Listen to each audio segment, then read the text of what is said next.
Today, we're diving into the world of investment funds, index funds, mutual funds, hedge funds, and ETFs. I'm going to break it all down in a clear, no-nonsense way so you can understand what these funds are, how they work, their risks, costs, and who they're best suited for. Stick with me for about 10 minutes, and you'll walk away with a solid grasp of these investment options. What is a fund? Let's kick things off by explaining what a fund is. Picture this. You and a group of friends want to throw an epic road trip. Instead of one person footing the bill for gas, food, and lodging, everyone chips in a bit of cash. Together, you can afford a much better trip than any one of you could alone. A fund works the same way. It's a pool of money from multiple investors that's used to buy a variety of investments, like stocks, bonds, or even real estate. A professional or a system manages these investments, and you, as an investor, share in the profits or losses. It's a way to diversify without having to pick and manage every single investment yourself. Index funds. First up, let's talk about index funds, the darlings of the investing world, especially on platforms like X. You've probably seen posts saying, "Just put your money in an index fund and chill." But what's the deal? An index fund is designed to mirror a specific market index, which is like a snapshot of a group of companies. For instance, the S&P 500 index tracks 500 major US companies like Google, Tesla, and Walmart.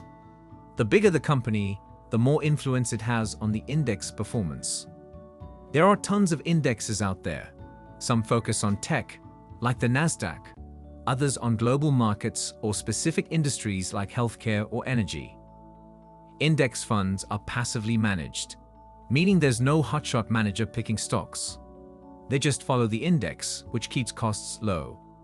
We're talking expense ratios as low as 0.03% to 0.2%. So if you invest $10,000, you're paying just $3 to $20 a year in fees. Companies like Vanguard, Fidelity, and BlackRock's eShares are big players in this space. Why are index funds so loved? They're low cost, low maintenance, and spread your money across many companies, reducing the risk of one bad apple ruining your portfolio. However, there's a catch with buying and selling. You can't trade index funds in real time like stocks. They're priced once a day after the market closes, based on something called the net asset value, or NAV. That's the total value of the fund's assets, minus expenses, divided by the number of shares. If you place a trade at noon, it'll process at the end of day NAV, usually around 4 p.m. Some firms might take a day or two to finalize the trade, so keep that in mind. For long-term investors, this isn't a big deal, but it's worth knowing. Mutual funds. Let's dive into mutual funds. These are like index funds, more hands-on cousins. Like index funds, they pool investor money to buy a mix of assets, but they're often actively managed. That means a team of pros is constantly researching and picking investments to try and beat the market, like outperforming the S&P 500. Sounds cool, right? But here's the trade-off. Active management means higher fees, with expense ratios typically between 0.4% and 1.3% or more. For a $10,000 investment, that's $40 to $130 a year. The thing is, data shows most actively managed mutual funds don't consistently outperform their benchmarks, especially after fees. Still, some investors like them for the chance to tap into specialized markets, like biotech or international stocks, or because they trust a fund manager's strategy. Big names like T. Rowe Price, Fidelity, and American Funds offer a mix of active and passive mutual funds, so always check what you're getting. Hedge funds now. Let's shift gears to hedge funds, the high rollers of the investment world. These are private funds for wealthy investors, often requiring you to be an accredited investor, meaning you have a high income or net worth. Hedge funds invest in everything: stocks, bonds, commodities, even cryptocurrencies. And they use aggressive tactics like short selling, betting against assets, leverage, or complex derivatives to chase big returns.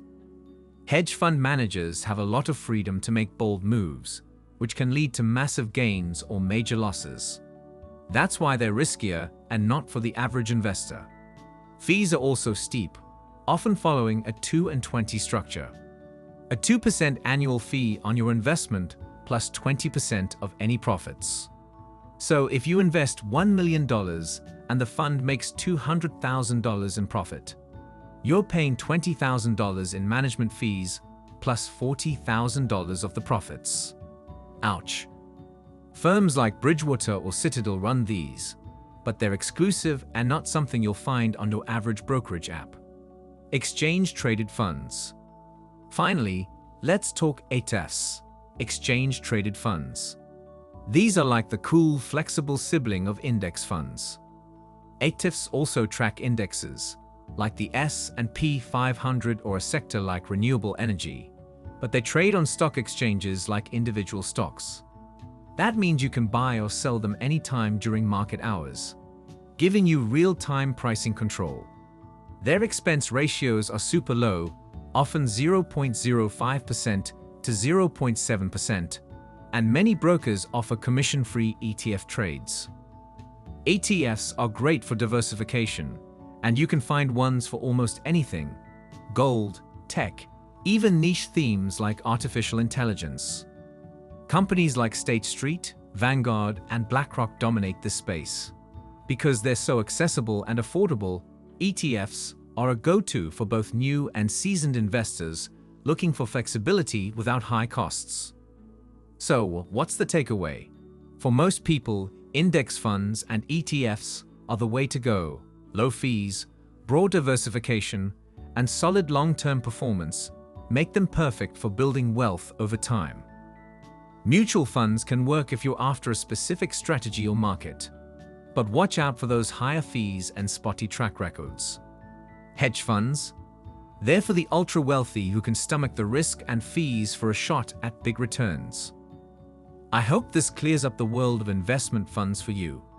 If you found this helpful, please give the video a thumbs up, subscribe, and check out the related video I've linked for more investing tips. Thanks for watching, and I'll catch you in the next one.